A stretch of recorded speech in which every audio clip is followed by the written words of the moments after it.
지금 누가복음의 흐름은 예수님께서 이제 갈릴리 쪽에서 사역을 마무리하시고 예루살렘을 향하여서 가시고 있는 여정길 가운데 있었습니다. 오늘 이제 그 여정 가운데 예수님께서 감람원이라고 불리는 그 지역 근처에 가셨을 때 있었던 일과 또 예루살렘 성 가까이 오셨을 때 있었던 일, 그리고 성전에 들어가서 행하신 일이라고 하는 이 세 가지 사건을 중심으로 오늘 19장의 후반부는 좀 기록이 되어져 있어요. 그리고 난 다음에 이제 20장부터는 예수님께서 성전에 계시면서 그 성전에서 일어난 일들에 관한 에피소드를 중심으로 또 이야기가 한동안 진행이 됩니다. 성전 안에서는 주로 예수님께서 이스라엘의 리더십들과 신학적인 논쟁을 이제 펼치시는 장면이 좀 두드러지게 기록이 되게 될 겁니다. 그 이전까지의 이제 장면을 오늘 우리는 19장 후반부에서 좀 마주하게 되는데요. 성전에서 논쟁이 본격적으로 시작되기 전에 있었던 이 세 가지 사건을 중심으로 살펴보면서 이 안에 담겨 있는 우리가 생각해야 될 어떤 주제들이 무엇인가를 오늘 함께 나누고자 합니다. 첫 번째 에피소드부터 보시면 이제 감람원 근처에 가셨을 때 있었던 일에 관한 것을 좀 기록하고 있거든요. 이 감람원이라고 하는 그 지역은 이 벳바게와 베다니라고 하는 도시 가까이에 있었고, 이 도시의 맞은편에 있는 마을로 예수님께서 제자 가운데 2명을 선택하셔서 그들을 보내시는 장면입니다. 그러면서 아무도 탄 적이 없는 나귀 새끼가 매여 있는 것을 그 마을에서 보게 되어지면 풀어서 끌고 오라고 말씀을 하시죠.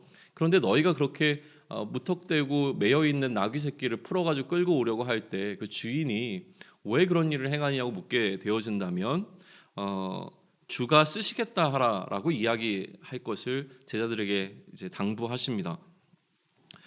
예수님이 말씀하신 것 같이 제자들이 그 마을에 가보니까 실제로 나귀 새끼가 매여 있었고 주인들은 이유를 물었고요. 그리고 주가 쓰시겠다고 답한 후에 제자들이 그 나귀 새끼를 예수님께로 끌고 오는 장면이 기록되어져 있죠. 그리고 자신들의 겉옷을 나귀 새끼 위에 이제 걸쳐놓고 예수님을 그 나귀 새끼 위에 이제 태우게 되어집니다. 그리고 이 나귀를 타신 예수님이 이동할 때 자신들의 겉옷을 길 위에 펴서 그 위로 지나가실 수 있도록 하는 장면이 등장하게 됩니다. 이 모습을 이제 본 모든 무리들은 하나님을 찬양하기 시작하죠. 그리고 그 찬양의 내용을 살펴보면 예수님을 왕으로 인정하면서 부르게 되어지는 노래였습니다. 그러자 이 무리 중에 어떤 바리새인들이 예수님께 이렇게 얘기를 해요. 예수님, 제자들이 이러한 행동을 하고 있는데 이것을 좀 자제를 시키거나 책망을 해야 되는 것 아닙니까? 라고 하는 이야기를 하죠. 그러자 예수님께서는 이들이 만약에 지금 이처럼 노래하지 않고 침묵하면 돌들이 소리 지를 것이라고 말씀을 하세요. 이게 이제 첫 번째 에피소드의 어떤 내용이 담아내고 있는 것들이거든요. 줄거리인데요. 우리는 이 스토리를 좀 살펴보면서 한 가지 질문에서부터 출발을 합니다. 왜 갑자기 예수님께서는 지금까지 제자들과 함께 무리들과 함께 걸으면서 행보하셨다가 지금 이 지점에서부터 나귀를 타기로 결정을 하셨는가라고 하는 거예요. 나귀 새끼, 그러니까 새끼 나귀를 지금 탄 건데요. 이 새끼 나귀를 왜 탔는가라고 하는 이 이슈를 다룰 때 먼저 왜 새끼여야만 하는가라고 하는 이슈부터 좀 생각을 해보시죠. 그러니까 일반적인 이해는 이제 보통은 이렇게 해석을 합니다. 아무도 타보지 않은 새끼 나귀라고 설명이 붙어 있거든요. 그러니까 아무도 타지 않았다라고 하는 것은 무언가 순결함이나 정결함을 나타낼 가능성이 굉장히 높죠. 그러다 보니까 이 정결한 어린 양을 이제 뭐 이렇게 제사의 제물로 이야기하는 것과 마찬가지로 이 나귀 새끼, 그러니까 새끼 나귀도 마찬가지로 이러한 왕께 올려드릴 때에 좀 순결한 짐승으로 좀 드려야 되는 것이 아닌가. 그러니까 그리스도에게 돌려질 마땅한 어떤 대우에 관한 부분을 이렇게 이야기하신 것이다라고 이제 해석을 하는데 굉장히 의미 있는 해석입니다. 그러나 저는 이 왜 새끼여야만 했는가라고 하는 이슈에 있어서 이것이 하나 나름대로의 어떤 표적이고 징표라고 하는 해석을 좀 취합니다. 무슨 얘기냐면 이제 두 명의 제자들이 어쩌면 한 번도 가보지 못했던 익숙하지 않은 마을로 찾아가서 그 마을에서 예수님께서 말씀하신 그 나귀를 데리고 와야 되는 거죠. 근데 그 나귀가 그곳에 한 마리만 있지 않았을 것이고 사실은 굉장히 많은 나귀들이 있었을 텐데 그 여러 나귀들 가운데서 예수님께서 말씀하신 그 나귀를 끌고 와야 할 때에 예수님께서는 분명하게 말씀하신 거예요. 그것은 한 번도 타보지 않은 나귀이고 새끼 나귀이고 매여 있는 나귀다라고 하는 분명한 어떤 이제 그 뭐라 그러죠? 체크리스트를 주신 거죠. 거기에 맞는 나귀를 끌고 와야 하고 그렇게 되어 있는 나귀가 하나의 어떤 예수님께서 필요하신 나귀의 징표라고 하는 것으로 이제 해석을 하는데 그 근거는 어디에 있냐면 누가만이 예수님께서 구유에 태어나시자마자 이제 구유에 누이셨다라고 하는 사실을 기록하고 있는데요. 천사가 이 목자들을 찾아가서 이야기할 때에 예수님께서 강보에 쌓여서 구유에 누워 계신 것을 하나의 표적이라고 이야기를 합니다. 그리고 난 다음에 이 목자들이 어떻게 행동하냐면 이 예루살렘에 있는 수많은 아기들 가운데서 강보에 쌓여 구유에 누워 있는 이 아기가 곧 구주이고 그리스도 주라고 하는 천사의 말을 듣고 그 구유에 누인 아기를 찾아갑니다. 그러니까 예루살렘에 들어가서 많은 아기들을 어떻게 선별을 하겠어요? 그 가운데서 강보에 쌓여 구유에 누인 이 아기를 찾아서 마리아와 요셉과 구유에 누인 이 아기를 찾아서 천사가 한 이야기를 이제 전달하는 역할을 감당하잖아요. 그러니까 마찬가지로 지금 예수님께서는 제자들에게 데리고 와야 할 나귀가 어떠한 나귀인지에 대한 표적을 이런 식으로 좀 말씀해 주신 것으로 해석을 합니다. 그렇다면 예수님은 왜 갑자기 나귀를 타고자 하셨는가라고 하는 부분이죠. 이것은 하나의 퍼포먼스라고 좀 이해하시면 좋을 것 같습니다. 왜냐하면 이 사건을 통해서 지금 분명하게 드러나는 것은 무엇이냐면 예수님이 주라고 하는 사실이에요. 그러니까 가서 무턱대고 나귀를 끌고 올 때에 왜 이런 일을 행하느냐라고 하는 그 나귀의 주인으로 여겨지는 사람들의 질문에 대하여 주가 쓰시겠다라고 하는 이 답변을 하고 그것으로 나귀를 데려올 수 있었다라고 하는 것은 이 나귀의 실제적인 주인들보다 훨씬 더 원주인이 존재한다는 것이고 그게 바로 예수님이라는 사실을 드러내는 거잖아요. 그러니까 예수님이 모든 것의 소유권을 주장하는 독특한 방식을 통해서 예수님이 이 땅에 존재하는 모든 것 가운데 주인 되신다라고 하는 주라고 하는 사실을 이렇게 드러내신 거죠. 그리고 이 나귀를 타시는 예수님의 모습을 본 제자들은 그 모습에서 왕의 모습을 느끼기 시작합니다. 그래서 이 왕의 행진에 합당한 예우를 갖추기 시작하죠. 이전에는 예수님이 행보하실 때에 예수님 앞에다가 그들의 겉옷을 깔지 않았거든요. 그러나 이 사건을 통해서 예수님께서 자신이 모든 것 위에 주라고 하는 사실을 드러내셨고 그 주라고 하는 사실을 통하여 그가 바로 그리스도라고 하는 사실을 증거하자 이 그리스도라고 하는 사실을 인정하고 예수님을 왕으로 대우하기 시작하는 이 움직임이 이 예루살렘 근처에 다다라오면서부터 이 무리들 가운데 분명하게 일어났다는 거예요. 혹은 이렇게도 볼 수 있습니다. 예수님께서 그러한 분위기를 일으키셨다라고도 볼 수 있는 거예요. 오히려 예루살렘에 들어가시기 전에 예수님께서는 그리스도라고 하는 사실을 이전부터는 계속 증거하고 다니셨어요. 자신이 그 약속된 그리스도라고 하는 사실을 여러 가지 방법을 통해서 가르침과 또 치유하시는 사건과 또 축기하는 사역 여러 가지 사건을 통해서 그가 이 구약에 예언되어 있었던 그 그리스도라는 사실을 계속 증거해 내셨죠. 그런데 지금 이제 예루살렘 가까이 오셔서 예수님께서는 이러한 방식을 통하여 다시금 자신이 주라고 하는 사실을 드러내시는데 이 드러내시는 방식이 선동이라고 이야기하면 조금 좀 과격하지만 함께 움직이고 있었던 모든 무리들에게 그가 왕으로 칭송받게 되어지는 방식을 취하셨다는 거예요. 이것이 지금 무슨 의미를 갖고 있을까에 대해서는 한번 생각해 볼 필요가 있는 거죠. 자, 예루살렘 근처까지 왔습니다. 굉장히 많은 무리들이었을 거예요. 이 무리들이 어느 순간 그들과 함께하고 있는 예수님을 왕으로 부르기 시작합니다. 그리고 그 왕이 예루살렘으로 들어가시는 장면이 지금 일어나고 있는 거죠. 그러면 예수님을 왕으로 인정하지 못하는 사람들에게서는 지금은 그렇게 과격한 표현으로 등장하진 않았지만 굉장히 그 마음 가운데 불편함이 들어올 수 있죠. 그러니까 바리새인 가운데 어떤 사람들이 이렇게 사람들이 당신을 왕으로 칭하고 있는 것에 대하여 왜 아무 제자도 하지 않습니까? 라는 질문을 던지는 게 너무나 마땅해 보인다라고 하는 거예요. 이게 첫 번째 에피소드입니다. 두 번째 에피소드로 가시죠.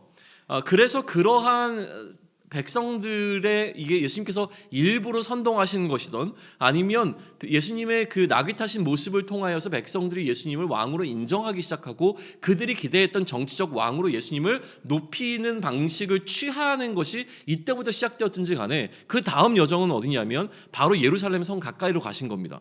예루살렘의 입성을 앞두고 있는 장면으로 넘어간 거죠. 그런데 예수님의 반응이 놀랍죠. 성 안으로 들어가기 전에 예수님이 어떻게 하셨습니까? 성을 보시고 눈물을 흘리십니다. 왜 우셨는가라고 하는 거예요.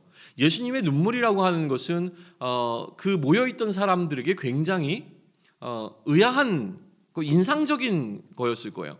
그게 어떤 감격스럽고 기쁨의 눈물이 아니라 안타까움의 눈물이었다는 사실을 누가는 분명하게 이야기해주고 있는 것이죠. 왜 울었냐면, 왜 우셨냐면 예루살렘 성이 오늘 지금 일어나고 있는 이 평화에 관한 일을 알지 못했기 때문이라고 지금 설명하고 있습니다. 이 평화의 일이 무엇인지에 대해서 구체적으로 설명하지는 않습니다. 그러나 지금 오늘 일어나고 있는 이 샬롬의 일을 알지 못하고 있는 것이죠. 물론 이것이 예수님과 관련된 일이라고 하는 것은 명백하지만 지금 누가는 그렇게 설명하는 것이 아니라 그냥 이 눈물을 흘리신 이유는 예루살렘 성이 오늘 일어나는 이 샬롬의 일을, 평화에 관한 일을 알지 못했기 때문이라고 설명하는데, 그리고 이어지는 이제 구절들을 통하여서 이 평화에 관한 일이 무엇이냐면 보살핌을 받는 날과 연관되어 있다는 사실을 이야기합니다. 평화의 날이라고 하는 것은, 평화에 관한 일이라고 하는 것은 보살핌을 받는 일이고 이 보살핌을 받게 되어지는 날이 있다는 것이죠.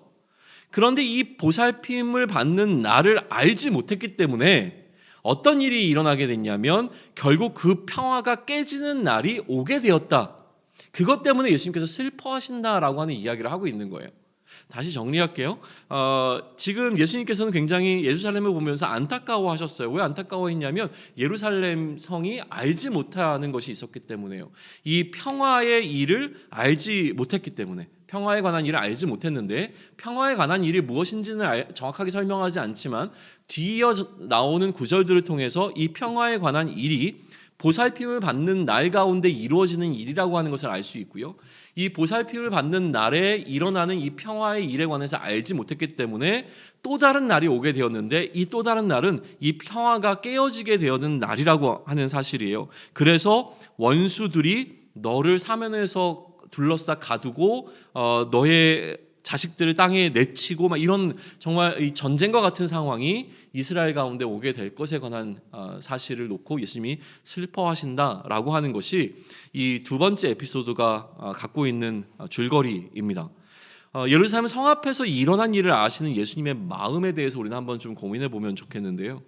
어떤 마음일까라고 하는 것이죠. 이런 표현을 주로 합니다. 우리가 순교의 각오를 한다고 해요. 일사각오라고 하는 것은 우리 신앙의 유산으로 남겨져 있는 건데요. 죽음을 각오하는 어떤 행동들이라는 어떤 표현을 하죠. 그런데 예수님은 지금 죽음을 각오하고 예루살렘 성으로 들어간다는 표현보다 훨씬 더 높은 차원의 이야기를 해야 됩니다. 왜냐하면 예수님은 내가 이렇게 사역하다가 어쩌면 죽을지도 몰라라는 것으로 예루살렘 성 안에 들어가시는 것이 아니라 예수님께서 예루살렘 성 안에 들어가시는 분명한 목적은 무엇이냐면 죽으시기 위하여 들어가신다는 거예요. 그러니까 이것은 죽기를 각오하는 것보다 훨씬 더 높은 차원인 거죠. 오히려 죽기 위하여 예루살렘 성 안으로 들어가시는 예수님의 마음인데 그 마음 가운데 예수님의 마음 가운데 예수님이 표현하시는 방식이 바로 이거였다는 거예요. 안타까움이라는 것이죠. 그리고 눈물이었다라고 하는 거예요. 자신의 죽음에 대해서 억울해하는 눈물이 아니었습니다. 이것을 알지 못하는 예루살렘 성을 향한 안타까움의 눈물이었죠. 예수님의 걸음이라고 하는 것은 마치 사형장으로 스스로 들어가는 것과 같은 어떤 그런 걸음이었을 것입니다. 그러면서 흘리는 예수님의 눈물에 대하여 우리로 하여금 생각해 보게 하는 것이 두 번째 에피소드의 주제일 것입니다. 세 번째 마지막 에피소드를 보시죠. 그리고 예수님께서 이제 성전에, 그러니까 예루살렘 성에 들어가시자마자 행하신 일이 기록되어지는데요. 예수님은 성에 들어가시자마자 바로 성전에 가신 것으로 누가는 기록합니다. 이 복음서 기자마다 순서를 조금 바꿔서 기록하고 있는데 누가는 어떤 방식으로 우리가 이 예수님의 여정을 이해하도록 하냐면 그처럼 예루살렘 성을 보시고 슬퍼하셨던 예수님께서 예루살렘 성 안에 들어가시자마자 곧장 향해서 가신 곳이 어디였냐면 성전이었다는 거예요. 마치 이 성전에 가시자마자 예수님께서 하신 일은 무엇이냐면 이 장사하던 사람들을 내쫓는 일이었거든요. 소위 성전 정화 사건이라고 잘 알려져 있는 이 일을 행하신 거죠. 저는 이것을 소동이라고 보는데, 하나 이 성전에서 소동을 일으키기 위하여 마치 이것이 목적인 것처럼 예루살렘 성전으로 바로 가셨다는 거죠. 이것을 위해서 오신 것처럼 말이죠. 이때까지 긴 여정을 통해서 예수님께서 내가 예루살렘에 들어가면 반드시 해야 할 일이 있는데, 그 일은 무엇이냐면 가자마자 내가 성전에서 일하는 사람들을, 성전에서 장사하는 사람을 좀 내쫓아야 되겠어 라고 하는 목적을 갖고 가신 것처럼 그렇게 바로 지금 가고 있는 흐름으로 지금 기록하고 있어요. 그래서 성전에 들어가셔서 장사하는 자들을 내쫓으시죠. 예수님께서 장사하는 사람들 성전에서 내쫓으신 이유가 무엇인가라고 하는 것인데, 기본적으로 이 본문에서 설명하고 있는 이유는 무엇이냐면 성전의 본래의 목적을 바꾸었기 때문이라고 이야기되고 있습니다. 이렇게 하실 수 있는 근거가 이사야 56장을 통해서이죠. 이것도 설명하려면 굉장히 깊이 들어갈 수 있는 부분인데, 나중에 이사야 56장은 다시 한번 살펴보세요. 누가는 굉장히 이사야를 중요하게, 모든 복음서가 다 그렇긴 하지만 또 예수님을 설명할 때 이사야서가 구약 가운데 굉장히 중요한 역할을 차지하지만, 특별히 누가는 이사야에 대한 깊은 관심을 좀 보이고 있는데요. 이사야 56장 7절에 보게 되면 만민이 기도하는 집이라는 표현이 등장을 해요. 사실 여기에는 이방인들을 포함하고 있는, 그러니까 이방인들도 함께 기도할 수 있는 성전에 관한 이야기에 관한 기록이거든요. 아무튼 이 만민이라고 하는 것은 유대인뿐만이 아니라 이방인까지도 포괄하는 모든 피조물이 하나님을 예배하는, 그러니까 기도하는 집으로서의 성전에 관한 기록이 등장하고 있고, 그것을 근거로 해서 이 원래 성전의 목적은 기도하는 집인데 너희가 지금 이 기도하는 집을 강도의 소굴로 만들었다라는 이야기를 하고 있어요. 어떻게 강도의 소굴로 만들었는가에 대해서는 구체적으로 설명하지 않습니다. 우리가 이제 흔히 이거를 풍성하게 이야기하다 보니까 아마도 이들이 장사를 할 때 조금 옳지 않은 방식으로 했거나 하여튼 여러 가지 여기다가 이게 왜 강도의 소굴이 되었는가라고 하는 설명을 덧붙이고자 하는 부분들이 있는데 다 유효하다고 생각을 합니다. 그러나 지금 본문에서는 강도의 소굴, 어떻게 강도의 소굴로 만들었는가가 강조되고 있는 것이 아니라 이미 강도의 소굴로 만들어져 있는데 원래 본래의 목적은 기도하는 집이다라고 하는 사실을 보여주고 있는 것이죠. 그러니까 목적이 바뀐 것은, 성전의 목적이 바뀐 것만은 분명합니다. 누가는 이제 여기까지 이 세 가지 에피소드를 기록하고 난 다음에 뭐라고 47절과 48절에서 이야기를 하냐면, 예수님께서 그 이후로 매일 성전에 나와서 백성들을 가리키기 시작하셨는데, 이 사건 이후부터 대제사장들과 서기관들과 백성의 지도자들이 예수님을 죽이기 위하여 이제 모의하기 시작했다는 이야기를 해요. 그러면 예수님을 죽이기로 결정하게 된 죽이기로 모의하기 시작한 결정적 계기는 무엇이었겠어요? 예수님께서 성전에서 장사하는 사람들을 쫓아낸 이 사건이, 아마도 그것이 이제 촉발점이 결정적 어떤 계기가 되었을 것이라고 하는 것을 우리는 그렇게 이 스토리의 순서상으로 살펴볼 수 있죠. 그렇지만 백성들이 계속 예수님의 이 가르침에 귀 기울이고 있다 보니까 이 예루살렘, 그러니까 이스라엘의 리더십들은 예수님을 어떻게 하지 못합니다. 죽이려고 모이는 하지만 방법을 찾지를 못해요. 여기까지의 내용으로 19장은 이제 마무리가 되어집니다. 자, 이제 몇 가지 좀 우리가 생각해야 할 것을 좀 정리해 보죠. 누가는요, 모든 복음서가 마찬가지지만 예수님이 그리스도라고 하는 사실을 증거하기 위해서 그의 복음서를 써나가고 있습니다. 이걸 놓치면 안 되죠. 누가복음이 기록하고 있는 건 예수님이 그리스도라는 사실이에요. 그 대상에 있어서 분명히 데오빌로라고 하는 한 사람, 특별히 이방인이라고 여겨지는 어떤 사람에게 쓰고 있는 마치 서신과 같은 이야기인 거예요. 그러다 보니까 예수님이 어떻게 그리스도이신가라고 하는 것을 계속 증거해 나가고 있는데, 자, 이제 앞으로 어떤 이야기를 다뤄야 되냐면 예수님의 죽음에 관한 이야기를 다뤄야 됩니다. 누가는요, 이제 예수님의 죽음에 관한 이야기를 다뤄야 되죠. 이 죽음에 관한 이야기를 다룬다는 것은 쉬운 일은 아닐 겁니다. 왜냐하면 죽음으로부터 생명을 주기 위하여 오신 이 그리스도의 역할이 완전히 무너져 버린 것이고요. 많은 사람들이 예수님의 죽음으로 예수님이 그리스도가 아니라고 하는 것이 명백하게 증거되었다라고 여겨지는, 그러니까 판결되었다고 여겨지는 상황 가운데 이걸 뒤집기 위해서 굉장히 신중하게 접근하고 또 세밀하게 기록을 했어야 할 겁니다. 그러니 이 예수님의 죽음이라고 하는 십자가 사건을 이야기하기 위하여 오늘 본문부터 이제 누가는 그의 이야기를 출발해 나가고 있는 거예요. 그러면 그 관점에서 한번 생각을 해보시죠. 자, 누가는 지금 예수님의 죽음의 원인을 어디로 돌리고 있냐면 이 책임이 인간들의 무지함이라고 이야기를 합니다. 인간들이 알지 못했기 때문이라고 이야기해요. 무엇을요? 예수님이 왕이라는 사실을, 그리스도라고 하는 것에 대한 진정한 의미를 깨닫지 못했기 때문이라고 설명을 해나가고 있어요. 이런 분위기가 형성되게 된 것은 그 1차적인 원인이 어디 있냐면 유대인 지도자들이 예수님을 미워하기 시작했기 때문인 겁니다.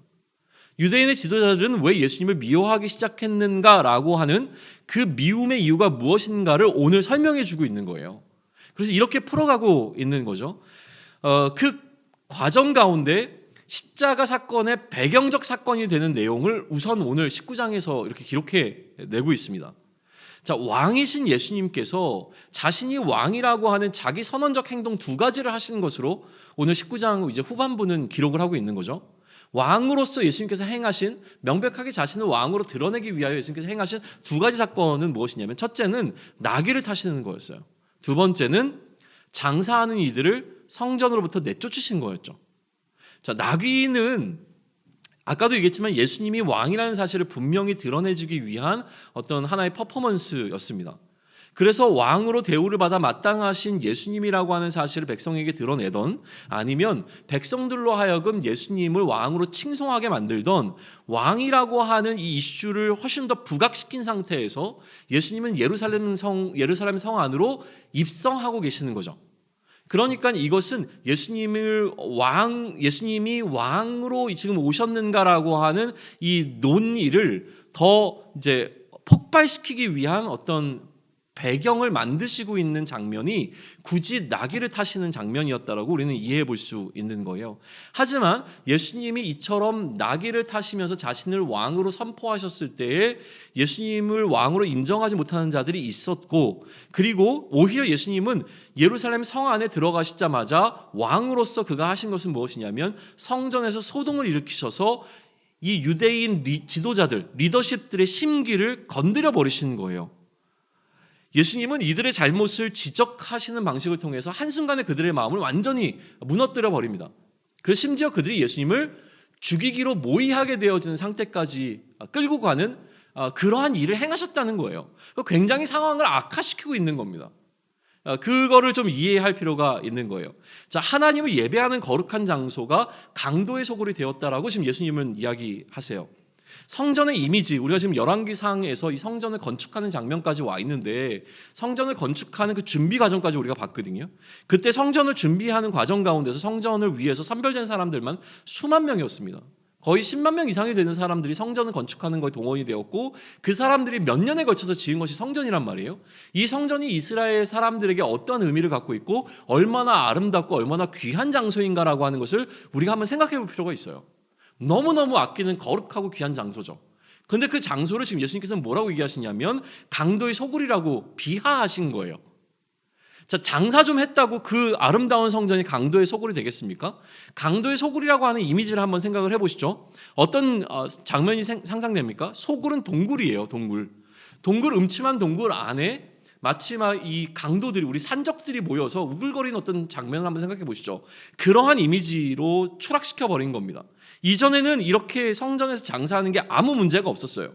이전에는 예수님은 이런 것에 대해서 지적을 하지 않으셨어요. 그러나 예수님은 오늘 이 부분을 지적하심으로 문제를 일으키시고 계신다라고 하는 것이죠.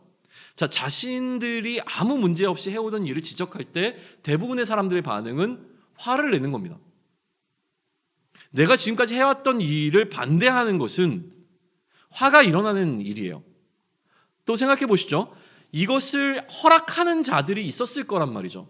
성전에서 장사하는 것을 허락한 자들이 있었는데 그 허락했던 것을 불가하다라고 뒤집을 때는 허락한 자들에게 불편함을 줄 수밖에 없는 방식으로 지금 일이 진행되고 있는 거예요. 아마도 처음에는 제사를 위한 편의로 시작된 일이었겠죠. 그런데 나중에는 유착관계가 형성이 되거나 복잡한 이권이 그물망처럼 얽혀져서 어찌할 수 없는 상황이 되어진 것이 성전에서 벌어지게 된 장사의 방식이었을 것입니다. 허가해 준 사람들이나 그곳에 장사하는 사람들이나, 그러나 그들에게 이러한 행위는 결국 그들의 삶을 지탱하는 생계의 수단이 되어진 상황이었겠죠. 오랫동안 그 일이 진행되어 왔던 거니까요. 어떤 철학적이거나 신학적인 이유를 대기 전에 그렇게 해왔던 일이기에 계속 진행한 일일 수 있습니다. 먹고 살기 위한 일상적인 어떤 수단이었고 방편이었습니다. 문제가 되지 않았던 것이죠. 그러나 어쨌든 이것은 그들의 먹고 사는 문제와 연관되어 있었기 때문에 생명과 같이 여기는 일이었을 거예요. 불법 노점상의 물건, 어떤 포장마차나 이런 것들을 뒤집어 엎는 장면들을 우리가 종종 보지 않습니까? 영화를 통해서도 보고 실상에서도 그런 것들을 보게 되어지는데, 한번 그런 장면 생각해 보세요. 힘들게 살아가는 어떤 사람이 그들의 생계의 문제를 위하여서 불법 노점상을 깔았습니다. 그런데 법을 주관하는 사람들이 와서 이러면 안 된다라고 이야기를 하죠. 그때 이 불법 노점상의 뒤를 봐주던 경찰이 있었다고 생각을 해보죠. 그러면 누군가가 이거를 문제 제기를 할 때 이 뒤를 봐주던 경찰은 굉장히 마음을 불편하게 여기게 되는 것이죠. 지금 아마도 자신들의 생명줄을 끊어놓는다라고 판단을 했을 수 있습니다. 그를 협박하고 죽여야 되겠다는 생각이 자연스럽게 올라올 수 있는 거죠. 나의 생계의 문제를 위협하고 있는 어떤 사람, 나의 생명의 문제가 여기에 달려있다고 했을 때에 목숨을 걸고 싸워야 될 의지가 그들 안에서 일어나기 시작을 했고, 이처럼 유대인의 지도자들은 결국 자신들을 반대하고 자신의 생계의 문제와 자신들의 생업의 문제를 건드리고 있는 예수님을 죽여야 되겠다라고 하는 것을 마음을 먹게 된 것이 시작되었다는 것을 보여주는 게 오늘 본문의 핵심이라는 생각이 듭니다. 사람을 죽이겠다라고 하는 마음을 먹은 적이 있으셨나요? 쉬운 일이 아닙니다. 그러니까 오죽하면 예수님을 죽여야 되겠다라고 하는 생각이 그들 가운데 들어올 정도로 위협적이었는가라고 하는 것을 우리는 한번 생각해 보실 필요가 있습니다. 도대체 왜 유대인들은 예수님을 그리스도로 인정하지 못하는 것은 물론 그를 죽여야만 했는가에 관한 누가의 설명이 이제 시작되고 있는 겁니다. 첫째, 그들은 깨닫지 못했고요. 둘째, 아마도 이들은 자신들의 이익을 유지하고 보호하기 위하여 예수님을 죽이고자 했다라고 하는 것을 이제 풀어가기 위한 누가의 설명이 시작되어지는 장면에 우리가 서 있는 것이죠. 우리는 예수를 그리스도로 믿는 자들입니다. 그렇기에 예수님이 그리스도라고 말씀하실 때에 우리 안에는 사실 거부감이 그렇게 들지 않습니다. 그런데 우리에게 그 그리스도의 질서를 따라야 한다라고 누군가 이야기를 한다면, 혹은 말씀 가운데 그리스도의 질서가 무엇인지를 깨닫게 하실 때에 특별히 그 질서를 따르는 것이 나의 생명을 오히려 위협한다라는 생각을 들게 되어지면 우리는 그 질서를 따르기가 참 어렵습니다. 네가 가지고 있는 모든 것을 팔아 가난한 자에게 나누어주고 너는 나를 따르라고 하는 그 예수님의 질서가 우리 안에 도달했을 때에 가진 것이 너무 많아 근심하게 되어진 어떤 지점에 이르게 되는 것을 우리는 마주하게 되어지죠. 예수님을 존경하지 않는 것도 예수님을 그리스도로 인정하지 않는 것도 아닙니다. 그러나 우리 안에 그러한 어떤 불편함이 들어올 때가 있습니다. 때로는 이것이 죽기보다 하기 싫다는 표현처럼 우리에게 다가올 때가 있죠. 마치 죽음과 같이 나를 불편하게 만든다고 여길 때에 우리는 오늘도 예수님을 죽일 수 있는 자들입니다. 우리가 예수님을 어떻게 살인하는가라는 이야기를 하게 되어지죠. 그런데 한번 생각을 해보시죠.